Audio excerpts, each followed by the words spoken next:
Hello, good morning nurses once again and greeting of the day. मैं आज आपके साथ एक नए टॉपिक के साथ हूँ और जो नया टॉपिक है वो आपके एग्ज़ाम पॉइंट ऑफ व्यू से बहुत इम्पोर्टेंट है। और वो जो टॉपिक मैंने सेलेक्ट किया वो फार्माकोलॉजी से है एंड एंटी कन्वल्सन ग्रुप से है। और ये जो मैं ड्रग आपके साथ करने जा रहा हूँ, the name of the drug is Dilantin और इसका दूसरा नाम जो है वो फेनिटॉइन है। So remember both the names. आपको एग्जामिनर कोई भी नाम लेकर क्वेश्चन पूछ सकता है। एग्जामिनर को अगर एंटी कन्वल्सन ड्रग से क्वेश्चन आपसे पूछने हैं तो उसकी जो फेवरेट ड्रग है वो मैग्नीशियम सल्फेट है, टैग्राटोल है एंड देन डेलेंटिन है। एक्चुअली नंबर 1 पे डेलेंटिन एंड मैग्नीशियम सल्फेट होती हैं, Tegretol is number 3 in the favourite list. So आप मेरे साथ रहिए। ब्रीफ सा टॉपिक है लेकिन अगर आपको एग्जाम देना है तो ये बहुत इंपॉर्टेंट है आपके लिए। So go with me. So the name of the drug is Dilantin and the second name is phenytoin. और ये जो फार्माकोलॉजी का जो ग्रुप है उसके एंटी कन्वर्सन ग्रुप में से ये ड्रग आती है। सो वो नेक्स्ट जो हमारे लिए as a topic to learn है वो ये है कि इसको हम किस रूट से दे सकते हैं। तो book according to the book हमारे लिए जो इन्फॉर्मेशन है कि हम इसको ओरल दे सकते हैं, लेकिन ओरल के लिए देयर आर टू प्रेपरेशन। हम इसको कैप्सूल फॉर्म में दे सकते हैं और हम इसको सिरप फॉर्म में भी दे सकते हैं। So there are two form of drugs. लेकिन इन अक्यूट एंड सीवियर जब अटैक है पेशेंट को कन्वल्शन का, तो उसमें जो फिजिशियन है वो उसको इंट्रावीनसली भी प्रिस्क्राइब कर देते हैं। लेकिन जब हम इंट्रावीनसली देते हैं, एक आरएन को एक प्रैक्टिकल थ्योरेटिकल नॉलेज होना चाहिए कि this drug intravenously must be given at A high slow rate, यानी हाई स्लो रेट पे आपको देना है। लेटर ऑन द पेशेंट जो फिजिशियन है वो उसको ओरल ड्रग पे डेफिनेटली डाल देगा। सो रिमेंबर इट। अब जो नेक्स्ट हमारे लिए इंफॉर्मेशन है, जो पॉइंट है वो ये है कि ये कैसे एक्ट करती है। अगर एक पेशेंट को जनरलाइज्ड कन्वल्शन सीवियर डिग्री के हो रहे हैं तो ये कैसे उस सीवियर कन्वल्शन को डिक्रीज करेगी, स्लो डाउन करेगी, एट द एंड में वो स्टॉप हो जाएंगे। तो वो जो टॉपिक आपका है वो ये कह रहा है कि इट स्लो डाउन, यानी this drug will reach to my cerebral, जहाँ पर मोटर नर्व जनरेट हो रही उनकी इम्पल्सेस को जो ट्रेवल करती हैं to my skeletal muscle of the body, उनको ये स्लो डाउन करेगा। कहाँ पर? In my brain. So right from here जो ड्रग है वो इंटरफेयर करती है और as a matter of interference it slow down the transmission of the motor impulses from the brain to the body. So remember it, slow down. Right, देखिए यहाँ मैंने लिखा है slow down motor nerve from the brain, transmission उनका to the body skeletal muscle. And इस तरीके से जो कन्वर्शन टॉनिक क्लॉनिक फॉर्म में हो रहे थे, जनरलाइज्ड कन्वर्शन हो रहे थे, वो डिक्रीज होते होते स्टॉप हो जाएंगे। अब वो हमें अगर पेशेंट रिसीव कर रहा है एंटी कन्वर्सन ड्रग डेलेंटिन, तो इसका एक थ्योरेटिक सेफ लेवल क्या है, theoretic safe level in the blood क्या है। तो just remember it, this is very important information you आपके लिए। तो वो कहता है कि 10 से 20, लेकिन रिमेंबर इट 10 से 20 microgram, not milligram. Remember it once again, 10 से 20 माइक्रोग्राम पर एमएल। यानी 1 ml अगर आप ब्लड लेते हो तो उसके अंदर 10 से 20 के बिटवीन इसका अगर लेवल है तो this is safe, this is not a threat to any vital organ. मैं फिर से रिपीट कर रहा हूँ, 10 से 20 microgram. Microgram is important for you to remember. Next जो मैं बात करने लगा हूँ वो है साइड इफेक्ट। तो side effect point of view से देखिए, मैंने सिस्टम वाइज इसको अरेंज किया है। तो जो गैस्ट्रो है, अगर हम पेशेंट को ओरल दे रहे हैं in the form of A capsule या सिरप, तो गैस्ट्रो के अंदर वो कहता है कि it will irritate the gastric receptor cell in the beginning for first 24 hour at least। और उसके बाद वो धीरे धीरे इरिटेशन जो है वो सबसाइड इन जनरली हो जाती है। लेकिन अगर नहीं हो रही तो दिस विल द नेक्स्ट जो साइड इफेक्ट का होगा वो नोजिया एंड वॉमिटिंग की एटसेट्रा हो सकता है। As a R N taking care of this patient, आपकी रिस्पॉन्सिबिलिटी ये है कि आप डॉक्यूमेंटेशन करिए, take care of the client vomiting and nausea and notify the physician, ताकि वो ड्रग को चेंज करना है, डोज रिड्यूस करनी है या एंटीमाइटिक ड्रग वो लिखेगा। So that's a nursing care. अब नाउ सेकंड पॉइंट इज है कि अगर आप क्लोजली ऑब्जर्व करेंगे तो पेशेंट अपने आई बॉल को बड़ी रैपिडली मूव कर रहा है up and down, right and left. तो आप देखिए उसके eyeball up and down, right and left बहुत रैपिडली मूव कर रहे हैं। That condition is known as a nystagmus, NYSTAGAMUS. That is known as the rapid eye movement of the ball. Now, the next one is speech. Speech अगर आप देखेंगे after 5 to 7 days, क्योंकि वो communicate तो कर रहा है, he is communicating to you, और आप उसकी देखेंगे कि जो स्पीच है वो लुक लाइक जैसे अंडर प्रेशर है। That is known as a slurred speech. Slurred speech, clarity नहीं है उसके वर्ड्स के अंदर, that is known as a slurred speech. अगर ये हो रहा है तो एक RN की रिस्पॉन्सिबिलिटी या नर्सिंग एक्शन क्या है? Stop giving drug, document the side effect in the record and notify the physician. That these are your nursing action.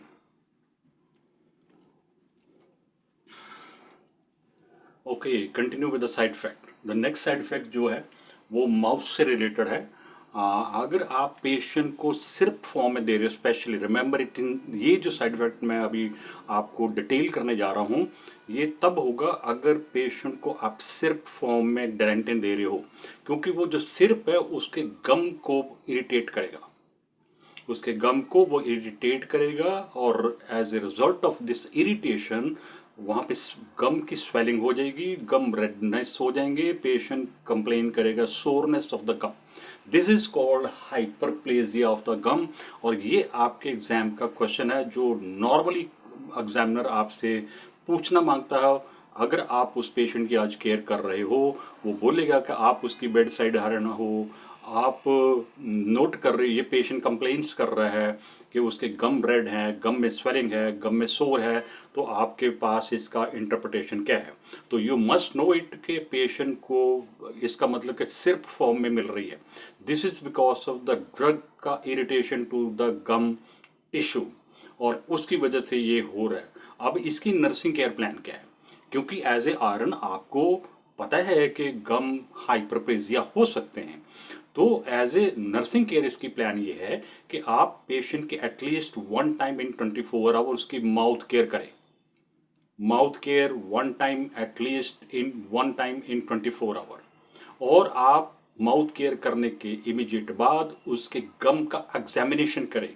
क्या वहाँ पर रेडनेस है, क्या वहाँ पे स्वेलिंग है, क्या पेशेंट सोर की कंप्लेन कर रहा है एटसेट्रा या नहीं। अगर ये तीनों में से एक भी साइन प्रेजेंट है, आप डॉक्यूमेंटेशन करिए and notify the physician.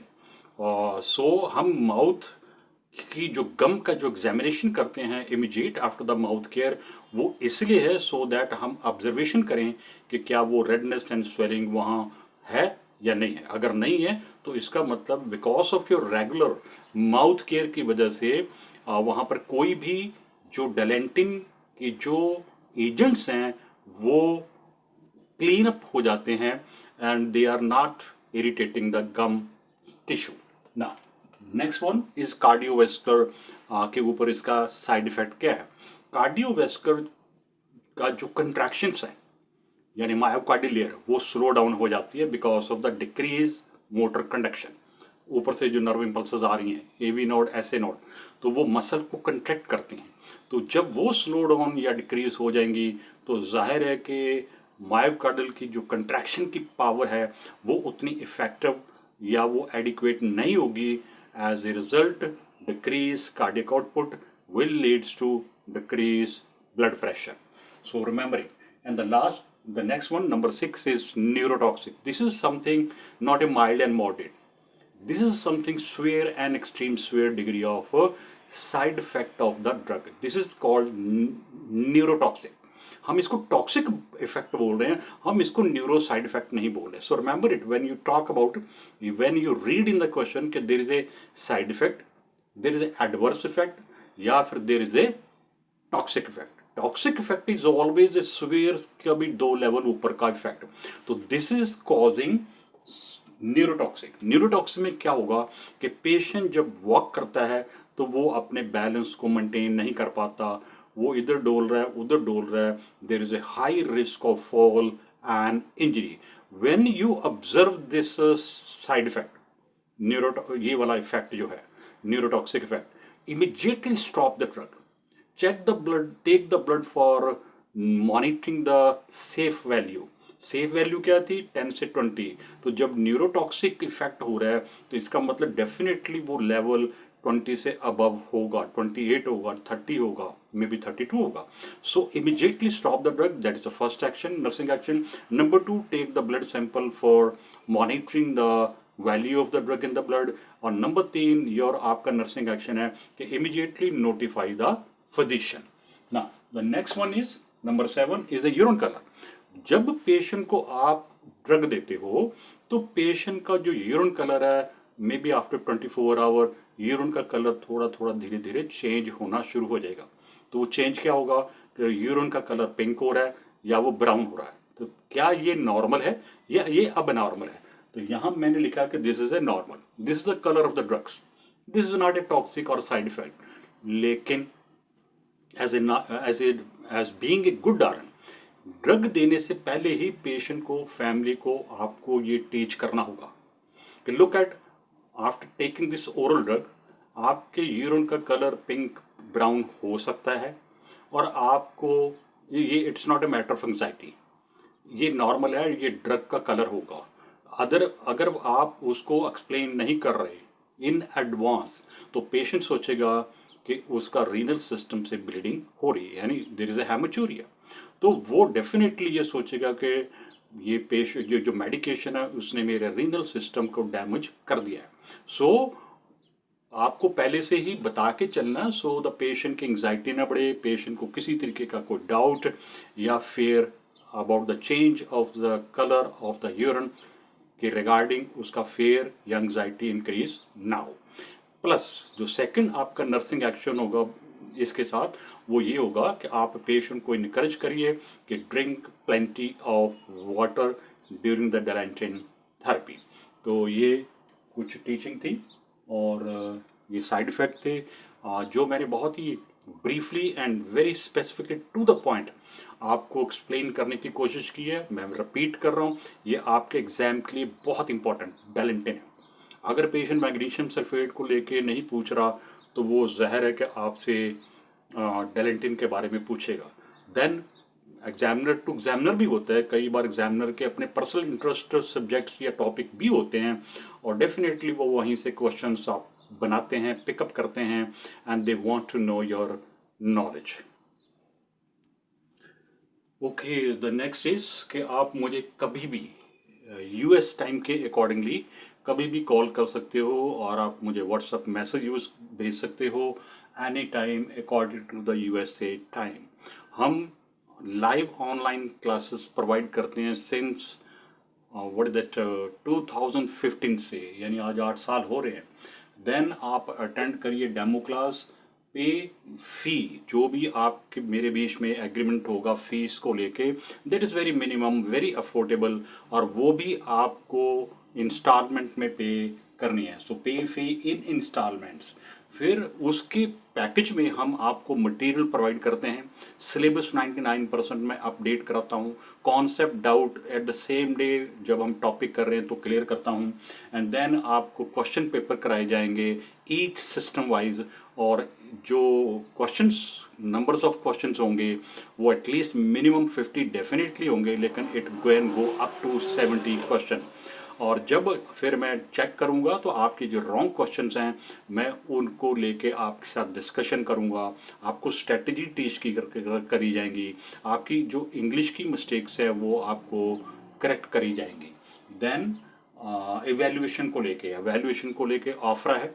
US की बहुत सारी वैल्यूएशन एजेंसी है, जैसे CGFNS is the most international credible agency है, कनाडा के लिए NNSA एट्सेट्रा है, और इनके थ्रू एवेल्युएशन के लिए भी हम करवाते हैं, और PR के लिए कनाडा के लिए WES है, IQS है, उसकी सेपरेट एवेल्युएशन हम करवाते हैं। So you are most welcome in a very minimum affordable cost, never before. और अगर आपका लाइसेंस किसी और स्टेट का है, आपको उसको कैलिफोर्निया में ट्रांसफ़र करना है या न्यूयॉर्क से आपको इंडोर्स करना है कैलिफोर्निया में, तो without any hesitation contact me. That's my responsibility how to get the thing done step by step.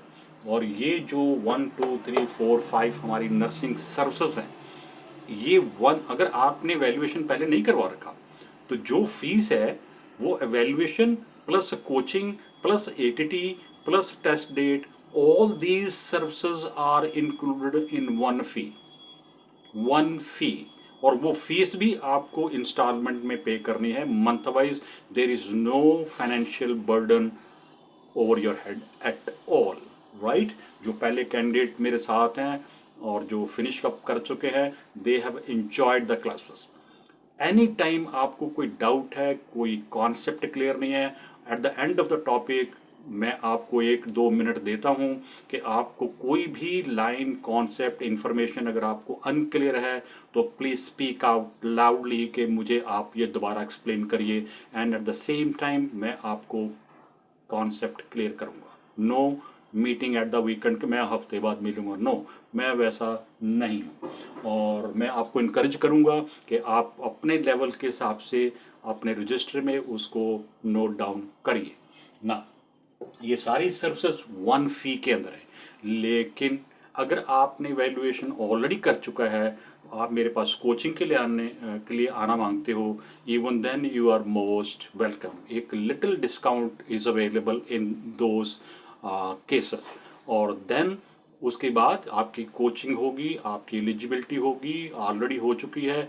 और जब कोचिंग फिनिश अप हो गई है और आपकी performance up to the mark है, you are ready to take the test, तो then you can approach me, you can request me, या मैं अपने आप ही आपको कहूँगा कि yes I can apply for your ITT because you are now up to that level preparation.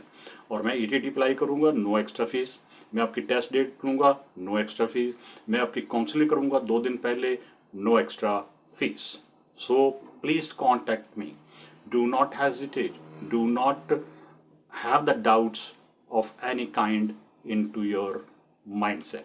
It is easy to pass or easy to get through, easy to get the license, and then you are all over. Thank you so much for being